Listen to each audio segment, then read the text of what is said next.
Hello everybody, we're going to hit you up with another presidential election. This one, the election of 1956. Dwight Eisenhower going for the second term. Can he get it done? Let's find that out right now.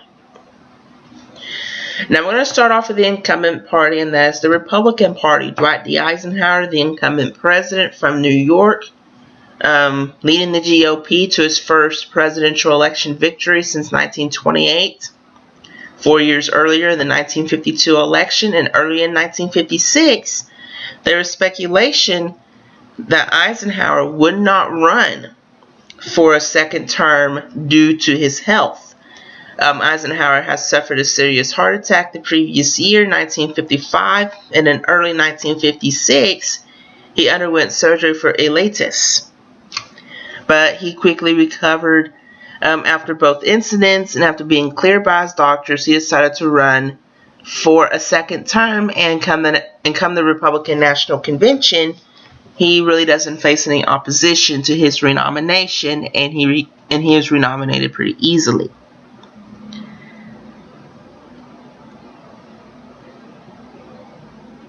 Now,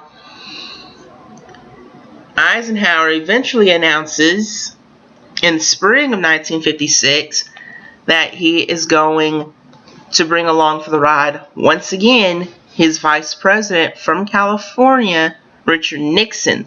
There was evidence that Eisenhower would have preferred a less controversial running mate, such as the governor of Massachusetts, Christian Herter, and he privately offered Nixon another position in the cabinet.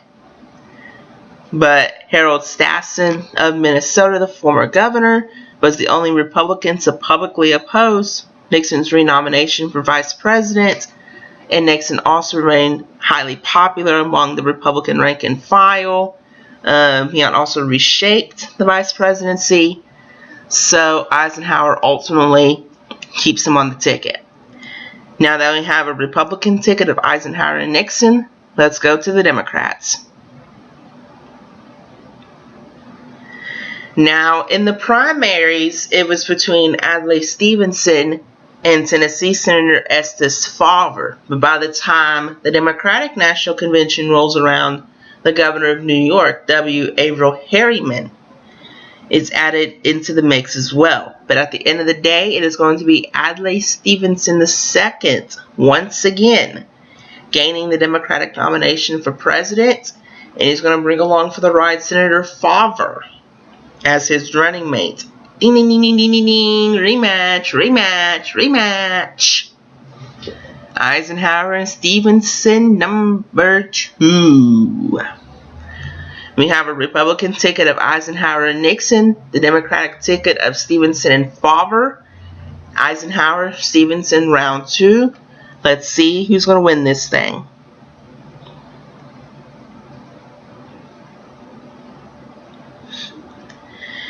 Now, heading into the election campaign, Stevenson campaigned hard against Eisenhower, with television ads for the first time being the dominant medium for both sides. Because Eisenhower's victory in '52 was due in large part to winning the female vote, there was a plethora of housewife-focused ads. Some commentators at the time also argued that television's new prominence was a major factor in Eisenhower's decision to run for a second term at the age of 66 despite his weakened health. Television allowed Eisenhower to reach people across the country without enduring the strain of repeated coast-to-coast travel, making a national campaign more feasible because the TV wasn't around and Eisenhower had to crisscross the country. It wouldn't do too good for his health. Now, Stevenson proposed significant increases in government spending for social programs and treaties with the Soviet Union to lower military spending and end nuclear testing on both sides. He also proposed to end the military draft and switch to an all-volunteer military.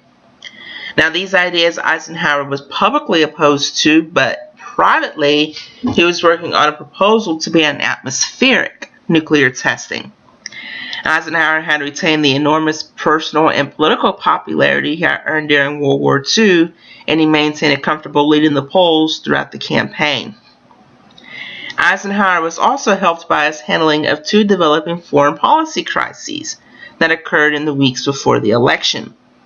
In the Soviet-occupied People's Republic of Hungary, many citizens had risen in revolt in the revolution of 1956 against Soviet domination, but the Soviets responded by invading the country on October 26th.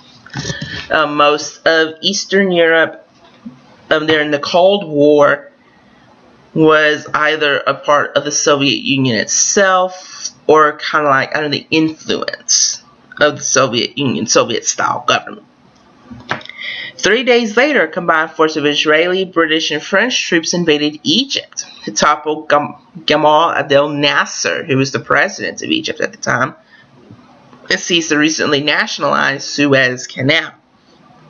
The resolution of the latter crisis rapidly moved to the United Nations, and the Hungarian revolt was brutally crushed within a few days by redeployed Soviet troops.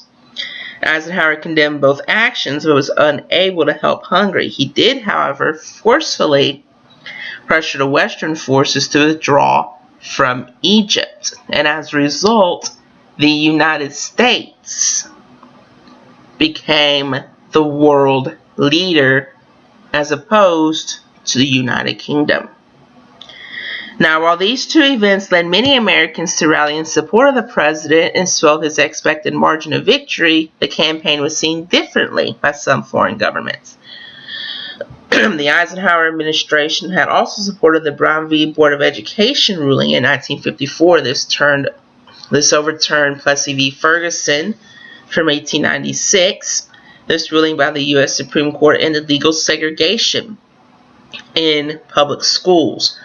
Plessy versus Ferguson, the case that was overturned as a result of this one, was handed down in 1896 by the Supreme Court and then essentially made segregation legal. Now, segregation in public schools is now illegal. Doesn't mention any other aspect, but just mentioned schools. As a result, Eisenhower won the support of nearly 40% of black voters. He was the last Republican presidential candidate to receive such a level of support from black voters, and eventually African Americans are going to turn away from the Republican Party and they're going to begin to vote for the Democrats. And Eisenhower led all opinion polls with large margins throughout the campaign. But will Stevenson gain his revenge, so to speak? Let's find that out in the results.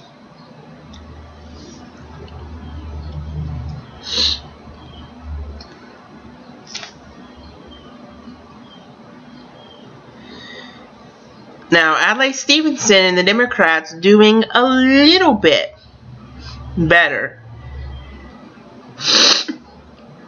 as far as the... Hold on. Let me take that back.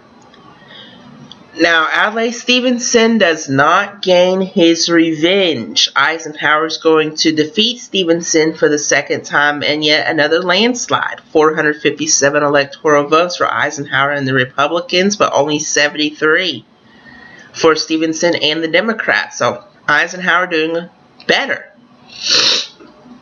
against Stevenson than he did in 1952.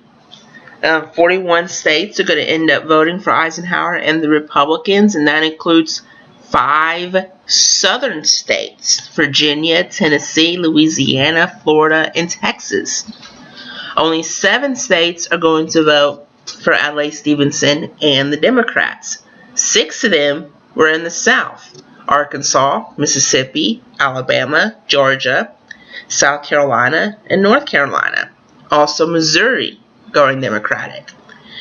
In terms of the popular vote, it's 57.4% for Eisenhower and the Republicans and 42% even for Stevenson and the Democrats. Now, Eisenhower cannot run for a third term in 1960, so the next election will determine who will replace him.